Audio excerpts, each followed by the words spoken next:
ka namin at duduraan ka namin. Yan! Duraan nyo! Tangina mo! Tabak! Tabak! Walang kwenta ka ito! Dapat lumayas sila sa Pilipinas! Eto, may regalo tayo kay Bongbong Marcos. Fuck you! Bongbong Marcos! Eto ang iyong pagmumukha! Eto, walang respeto ang tao sa'yo dahil wala kang alam kung hindi magnanakaw. Ikaw ang presidente, pero ang suporta ng tao at simpatya nila nakasuporta sa mga Duterte. Basagin natin ang kanyang pagmumukha. Itapo natin dyan. Bongbong Marcos, tignan mo, pagkatapos ka naming babasagin, tatapakan mo! Marcos resign! Marcos resign! Marcos resign! Marcos resign! Ito na ang Pangulong Marcos! Marcos resign! Marcos resign!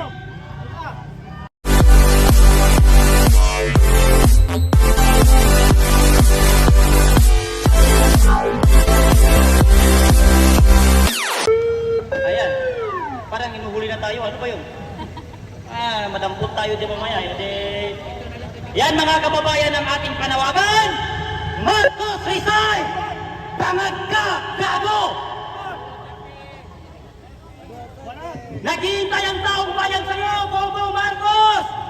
Sa pagpaba mo! Sapagkat hindi mo na nakakampanan ng iyong trabahong gago ka! Marcos resign! Ang nakakapagtaka mga kababayan, yung lumalaban sa korupsyon, siya yung kinakasuhan! Yung 18 Marine, sinabi nila si Marcos magnanakaw. Kinasuhan na nila. Bakit si Martin Romualdez hindi makulong-kulong? Kasagwat! Saludo tayo sa mga general na retirado na naninindigan para sa kanilang bayan at naninindigan para sa kanilang prinsipyo. Ang problema kasi, yung mga libag ni Bongbong Marcos. Sino ba yung mga libag na nakapaligid sa kanya? Ayan sila John Micrimulya. Mga libag ni Bongbong Marcos ang mga libag na yan. Matrapo! Hindi lang trapo, libag ni Bongbong Marcos. Di ba?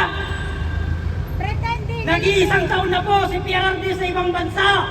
Mula nung ninakaw at kinidnap siya at pinaboy siya ng ating gobyerno. Nasa ng human right! 80 years old! Harap-harapan yung panggagago sa atin ng gobyerno ito at administrasyon na ito.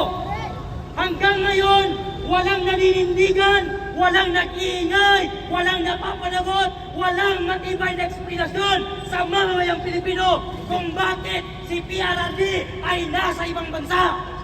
Puro ngas! Ang tatay nila Marcos na magnanakaw, nakalibing sa libingan ng mga bayani yung gago.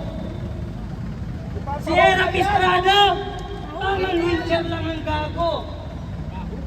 Si Gloria naman, mayamang single mom.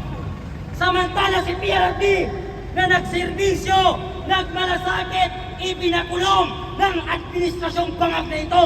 Inutil kasi!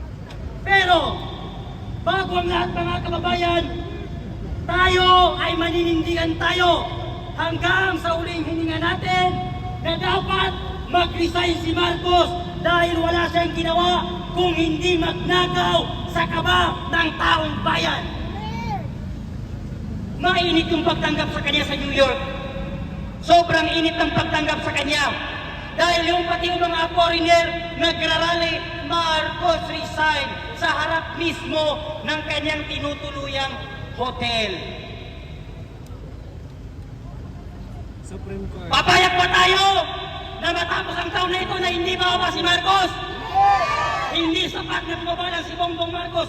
Dapat lumayas sila sa Pilipinas. Eto, may regalo tayo kay Bongbong Marcos. Fuck you. Bongbong Marcos, eto ang iyong pagmumukha. Eto, walang respeto ang tao sa'yo dahil wala kang alam kung hindi magnanakaw. Ikaw ang presidente, pero ang suporta ng tao at simpatya nila nakasuporta sa mga Duterte. Basagin natin ang kanyang pagmumukha. Itapo natin dyan. Bongbong Marcos, tignan mo, pagkatapos ka naming babasagin, tatapakan ka namin at duduraan ka namin. Yan! Duraan nyo! Tangina mo! Tabak! Tabak! Walang kwenta ang totoo! Oh, yan! Marcos resign! Marcos resign! Marcos resign! Marcos resign! Ito na ang Pangulong Marcos! Marcos resign! Marcos resign! Sabi ni John Micrimulya, huwag kang sisigan ng Marcos resign kasi inciting prosecution. Gago! Paano inciting prosecution yun eh? Nagsalita na kami ng Marcos inciting hindi na niya alam. Hindi niya marunong sumunod sa mga interview sa kanya eh. Tapos sasabihin namin ng botong senador. Ang galing-galing sumagot. Kahit kayo hindi niya masabi. Kahit natin alam evidence, hindi niya masabi. Nakalimutan kasi di ba ang Marcos bago siya mag-try pa kung kanyo natin. Arab Emirates, sumingot. Pero meron siya, mabuhay ang mga Pilipinas. Gago! Ilan ba ang Pilipinas? 8! Ilan ang Pilipinas, Marcos? 10? Isa lang ang Pilipinas, pero milyong-milyong Pilipino ang ayaw sa'yo at gusto kang palisainin.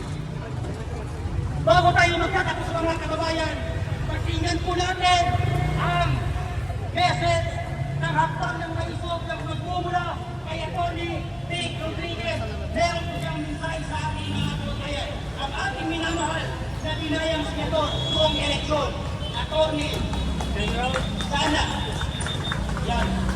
Pakinggan po natin.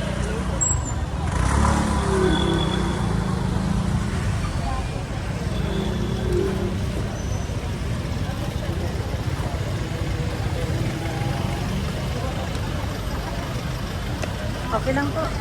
Dito na.